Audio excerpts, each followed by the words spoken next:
కేసీఆర్ గారిని తలుచుకోకుంటే మనం పూర్తి అయినట్టు కాదు, సంపూర్ణమైనట్టు కాదు.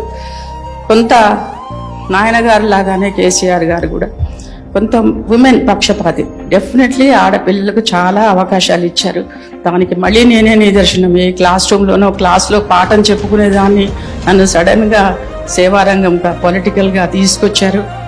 అప్పుడు గుర్తింపు 1000 మంది అయితే ఇప్పుడు కోట్లాది మంది ప్రజల దృష్టిలో నేను పడ్డానంటే ఇది కేసీఆర్ గారి పుణ్యమే. మరొకసారి మనం తలుసుకోవాల్సిందే. తెలంగాణ రాష్ట్రము అనేది మా చిన్నప్పటి నుంచి వింటూనే ఉన్నాం. ఇది ఎప్పటికీ ఇంకా రాదేమో అనుకున్న నిరుత్సాహపడుతున్న సమయంలో ఒక రాష్ట్రాన్ని సాధించడం అంటే చిన్న విషయం కాదు. రాష్ట్రాన్ని సాధించి అనేక పథకాలు గవర్నమెంట్లో అనేక కళ్యాణ లక్ష్మి ఒకటే మేమే ఎన్నో చెక్కులు మేము చెప్పుకోవచ్చు, ఎన్నో చెక్కులు మేము పంచాం. కళ్యాణ లక్ష్మి అనేది, షాదీ ముబారక్ అనేది ఎంత పెద్ద పథకం, అది అసలు ఎవరి ఊహకందని విషయం. అలాంటి మంచి మంచి పథకాలు స్త్రీలకు, మహిళలకు అనేకం చేసినారు.